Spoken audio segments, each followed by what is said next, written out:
Tony, we continue to talk about Twitter controversies in the world of professional wrestling. Right after WrestleMania this year, WWE brought up a tag team to the SmackDown brand called the Forgotten Sons. Jaxson Ryker is part of that group. He made the mistake of putting a political opinion on Twitter, Tony.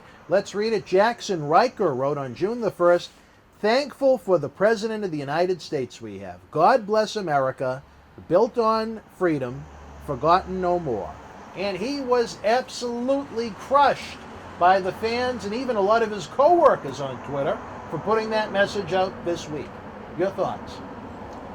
Should he be entitled to his own opinion? Yes. Should he have been blasted for the way he worded it? Well, no, when you put yourself out there. Do you think he picked the wrong time to tweet it? Well, yes. Now let's hear it. Timing is everything because look at what's going on. Yeah. That's why he was blasted. He's talking about what a great job somebody's doing, but everybody, the freaking country is in turmoil. That ain't great. What's so great about it? What's so great about we can have wrestling show? What's so great about shutting down the country because you don't know what the hell to do with a virus? Mm-hmm. What's so great about demonizing protesters and want to call American military to do away with American citizens? What's so great about wanting to put the American military on American citizens from trying to follow the constitutional rights and use 10 out of 100 to do it? 10 people acting up. Let's get them all. What great he did. This country was great before Trump got into office. It's going to be great when he leaves this office. Our problem, we need to start to live up to our greatness. We had what's so great about calling people names? What's so great about humiliating people? What's so great about tearing down things and putting nothing back up? What had he built? What had he developed? And I voted for him. People slam him because what he said don't fit reality. Look at where we at. He's in charge. Look at where we at. We used to be the world leader. We're involved in nothing. We want to get with the World Health Organization, for God's sake. In the middle of an epidemic. That makes sense to you? They're like kicking the doctor out of the hospital during an epidemic. What's so great about his presidency? That guy, he just happy he got a white guy in there, my opinion.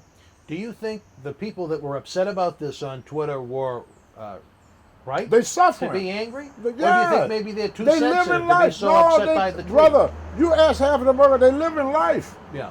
They losing their businesses under this presidency. So you think it was right for them to be angry? Yes. Would you? Well, I know. Would you have been insulted if you read that on Yes. Twitter? You would, really? Because I don't see what he's talking about.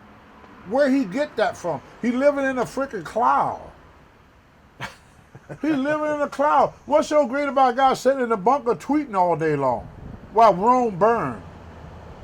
What's so great about that? Well, I tell you, Tony, I don't know. Are you familiar with Ricochet in WWE, one of the great high flyers on Monday Night Raw? I've seen him. I've seen him. He had a great response to some of the fans that were attacking him and saying... He'd be a great president if he stepped out there, step out and stop criticizing every damn thing and do something about something besides talk down on it. Well, every day, the media no good, the media no good. But he's not doing nothing to help nothing. I could criticize things all day long too. Like I said, you don't concentrate on the problem, you concentrate on the solution. What is his solution to this? Bring in the military? That's the only solution? All right. Well, what is the solution about the academic? Blame Nancy Pelosi. Yeah. That was his answer to the academic. It's the Democrats. All right. The Democrats not in charge. You are, brother. Well, I think Ricochet had maybe the best response to some of the people that were upset. He said, don't say that. Everyone is entitled to his or her opinion, even if people don't agree with it. If he were asked to take down, the rest of us would have to take ours down as well, meaning his different posts. It's not a one-way street, you know. So he thinks he's entitled to his opinion even if you don't agree with it. Well, they're entitled to disagree too. Yeah. And they did. They exercised their thing too. Well, I think Ricochet had a great outlook on it from a great talent. No, Ricochet is trying to sweep it under the rug. That what we call in the old days sweeping it. Well, how's he trying to sweep it under the rug? rug? Because once you say that means you can say what you want to say, and there's no discussion. It's buried. That's how you bury stuff. Well, he didn't tell you his opinion. We could agree to disagree, but at the end of the day, you're staying in the same spot. Nothing was solved. That's called sweeping it under the rug. Well, I tend to agree with Ricochet. Well, if Jaxson Ryker wants to make that tweet, why can't he state his personal opinion, whether you love it, whether you hate it, or somewhere in between? If you put it out, if you want to state your personal opinion in a bar or something, but when you put it out, not just to Americans, but to the world, when you put it on the media, you put it out there, then you got to realize that people are going to got the right to respond to your opinion. He put it out there.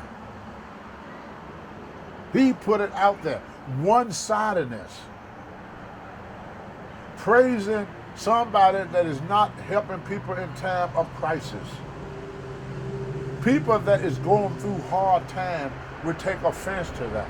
Well, but my question is, it's kind of like people that went through the burning of churches and the KKK, and then a person come out and say they're good people on both sides. What about the people that's suffering? He's not looking at that. How many people lost their job? Unemployment is what? It's very high. Are you talking about how great this guy is? Well, you know what? I don't think no matter who the president is now. No, that's wrong. The country never shut down. The country never shut down before for no virus. You don't think it would have shut down under a different leader? Under Obama, really? No. You think Obama would have kept the country We don't open? have a response to this. That's why we shut it down. Don't you understand that? Like buying a car, you don't know how to drive the car. Well, you should have learned how to drive before you bought the car. We bought the car, and the car don't have a driver. Leaders supposed to step out. They supposed to be out in front. That's a leader. A leader don't sit back and say, leave it to the governors. What if you ask me to do this broadcast and I say, oh, leave it to my neighbors? That means I don't want to be involved. Well, he's telling you he don't involve him. Leave it to the governors. Both crises. Leave it to the governors to fix. It's not my responsibility. He's telling you right in front of your face. I ain't made this up. No, I understand, but whether you like him or hate him, I didn't know. I just go by what you say. I didn't say anything about liking or hating. All right. This got nothing to do with my personal. I don't hate nobody. But should people be entitled to their own opinion? Yes. All right. Well, that's where I'm coming. But my point is, he's not. You can't be great by being a spectator. Well, this isn't really about the man himself. That's just like Tom Brady out there throwing the football, and the guy that cheered Tom Brady, the guy that cheered Tom Brady up in the stand, talking about what a great football player, what a great quarterback he is. But Tom Brady is doing the work. The governors are doing the work. The governors took on this crisis.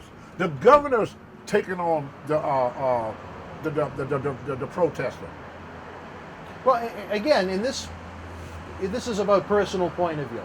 I don't think anyone should really be silenced unless it is He got a right, just like me, I'm putting my opinion on tape. Right. So anybody that disagrees with me, they got the right to leave your comments below.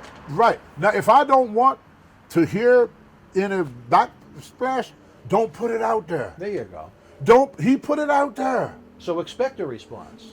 You put it out there. Well, I respect. You have to be man enough. If you're man enough to put your idea out there, you got to be man enough to take whatever feedback come your way. I would call you great when I see you do something. The economy, the unemployment right now is nearly 15%. There are jobs that is leaving this country right now. They ain't coming back. This country, everybody right now don't know when they're going to go back to work. Kids don't know when they go back to school. Wrestlers don't know when they're going to wrestle. Who is giving us any confidence about where this country's going to be? I mean, what? Talking about Joe Finger? That's going to help the economy. That's great. Great idea. Genius. What a fucking genius. What a genius. That is what we need to be talking about right now. We don't need to be talking about bringing jobs back. We don't need to be talking about opening up the economy. We don't need to be talking about people getting their lives, losing their thing they worked for their whole life. We don't forget about all that. Let's talk about Bill Clinton, Obamagate. Let's do that. Oh, what a great leader. It's bullshit.